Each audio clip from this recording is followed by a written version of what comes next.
Graduation എന്നും എൻ്റെ ഒരു വീക്ക്നെസ് ആയിരുന്നു.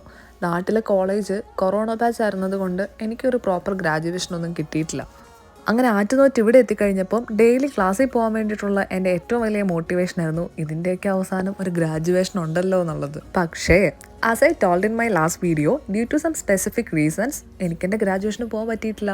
അപ്പം നിങ്ങൾ വിചാരിക്കരുത് ഞാൻ കോഴ്സ് തോറ്റുപോയെന്ന്. കാനഡ വരെയൊക്കെ വന്നിട്ടൊരു കോഴ്സ് തോക്കാന്നൊക്കെ പറഞ്ഞാൽ മോശമല്ലേ? ഇത് ഞാൻ പ്രത്യേകം എടുത്തു പറയാനുള്ള കാരണം, ചില ആൾക്കാർക്കുള്ള പരിപാടിയാണ് എന്തെങ്കിലും ഒരു കഥയുടെ തുമ്പ് കിട്ടിയാൽ ബാക്കി കഥ അവർ സ്വന്തം അങ്ങ് അടിച്ചിറക്കിക്കോളും. അപ്പോൾ പിന്നെ ഒരു കാര്യം നമ്മൾ പറയുമ്പം എല്ലാ റീസൺസും വ്യക്തമായിട്ട് പറയുന്നതാണല്ലോ അതിൻ്റെ ഒരു ശരി. പിന്നെ എൻ്റെ ഗ്രാജുവേഷൻ പരിപാടിക്ക് ഞാൻ പോവാത്തതിൻ്റെ കാരണം എന്താണെന്ന് വെച്ചാൽ, ഞാനിപ്പോൾ ഇതെല്ലാം കൂടെ പറക്കിക്കെട്ടി ഇങ്ങോട്ട് വന്നേ അല്ലേ ഉള്ളൂ. ഇനി ഈ ഒരു കാര്യത്തിന് വേണ്ടി പോവാന്ന് പറഞ്ഞാലേ ഭയങ്കര ചടങ്ങാ. സമയനഷ്ടം, സാമ്പത്തിക നഷ്ടം, അങ്ങനെ ഒരുപാട് നഷ്ടങ്ങളുണ്ട്.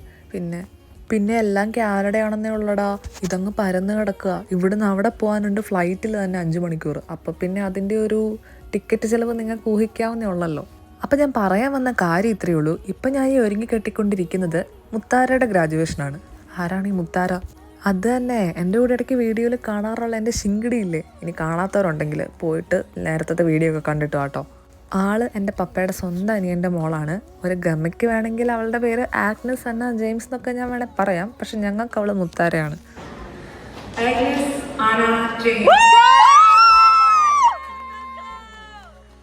ഇപ്പം നിങ്ങൾ ഈ കേട്ട സ്ക്രീമിങ് എൻ്റെ ഉള്ളിൻ്റെ ഉള്ളിൽ നിന്ന് വന്ന ആഹ്ലാദ പ്രകടനമാണ് കേട്ടോ. ഇത് അവളുടെ 12th ഗ്രേഡിൻ്റെ ഗ്രാജുവേഷൻ സെറമണി ആയിരുന്നു. എനിക്ക് ആദ്യം അതൊരു വലിയ ബിഗ് ഡീലായിട്ട് തോന്നിയില്ലായിരുന്നെങ്കിലും സ്റ്റേജിൽ അവളുടെ പേര് അനൗൺസ് ചെയ്തപ്പോൾ ഉണ്ടായൊരു ഫീല് അതെനിക്ക് എങ്ങനെ പറയണമെന്നറിയില്ല. മേ ബി എൻ്റെ അനിയത്തി ആയതുകൊണ്ടായിരിക്കും. പക്ഷെ ഞാൻ ഭയങ്കര പ്രൗഡായിരുന്നു. കാരണം സിബ്ലിങ്സ് ഒന്നും ഇല്ലാണ്ട് ഒറ്റ കുട്ടിയെ വളർന്നുകൊണ്ടിരുന്ന എനിക്ക് ഒരു അനിയത്തി ഫീൽ ആദ്യമായിട്ട് കിട്ടിയത് ഇവളുണ്ടായി കഴിഞ്ഞപ്പോഴാണ്. ഞങ്ങൾ തമ്മിൽ 7 വയസ്സിന് വ്യത്യാസമുണ്ട്. പക്ഷെ ഞങ്ങൾ തമ്മിൽ കുറച്ച് വർഷങ്ങളായിട്ടുള്ള സിങ്ക് ശരിക്കും ബെസ്റ്റ് ഫ്രണ്ട്സിനെ പോലെ തന്നെ. എൻ്റെ 24ാമത്തെ വയസ്സിലും എനിക്ക് ഫിഗർ ഔട്ട് ചെയ്യാൻ പറ്റാത്ത കുറേ കാര്യങ്ങൾ വളരെ എഫേർട്ട്ലെസ് ആയിട്ട് ആൾ ചെയ്യുന്ന കാണുമ്പം എനിക്ക് സത്യം പറഞ്ഞാൽ ഭയങ്കര അത്ഭുതം തോന്നാറുണ്ട്. And that is what makes me really proud of her. ഇനി പറഞ്ഞാൽ ഞാൻ ചിലപ്പോൾ കുറച്ച് ഇമോഷണലായി പോകുന്നത് കൊണ്ട് തൽക്കാലത്തേക്ക് ഇവിടെ നിർത്തുന്നു. അപ്പോൾ ബൈ.